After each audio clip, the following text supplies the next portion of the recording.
Olá, tudo bem com você? Hoje é dia 28 de janeiro e vamos aprender sobre o castor. Nada a ver com o castor e Pollux, nomes de estrelas e de constelação com significados na mitologia grega. Mas o animal castor você não sabia, mas os castores são um enorme problema para o reflorestamento que tem algum rio por pequeno que seja, passando pelo meio deles. É que os castores conseguem derrubar árvores de porte médio, roendo os troncos e arrastando-as para fazer diques nos rios e dentro do entulho. E dentro do entulho que amontoam para fazer o dique, eles constroem seus ninhos dentro da água, mas seco e quentinho. O castor pertence à família dos roedores e tem sua origem no Canadá. Logo, é o animal símbolo do Canadá, assim como o canguru é da Austrália.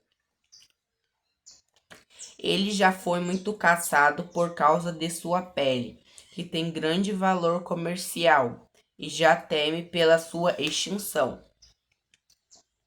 Como eles passam a maior parte do tempo na água ou na segurança de suas tocas, os castores têm poucos predadores.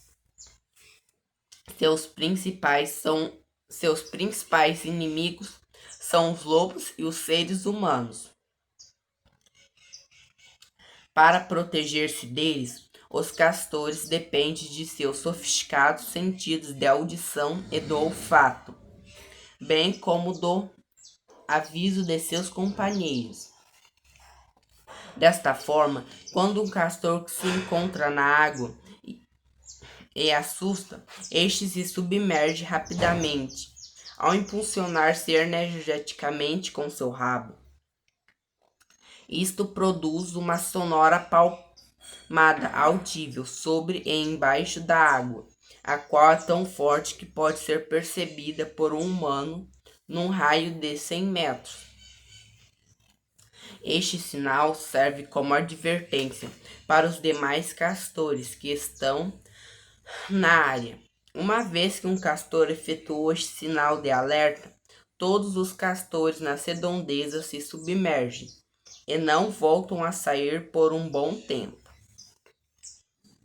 Também podem efetuar este sinal ante a presença de ruídos ou cheiros desconhecidos. É mais provável que um castor responda os sinais efetuados por castores maiores que os efetuados por castores jovens, devido a que estes últimos ainda não aprenderam quando devem efetuar o sinal e quando não, além de se produzem um som diferente por ter caudas menores. No aprendizado com os animais, devemos aprender com o castor a ouvir. Sua sobrevivência depende de sua audição. Nós também sobrevivemos neste mundo e iremos para o mundo celestial se ouvirmos claramente a voz de Deus, da palavra de Deus e tornarmos iniciativas como tomam os castores ao ouvir sons estranhos. Ouvir é um aprendizado e a gente aprende a ouvir, executar. A maioria escuta, mas poucos são os que ouvem. Espero que você tenha gostado da meditação de hoje.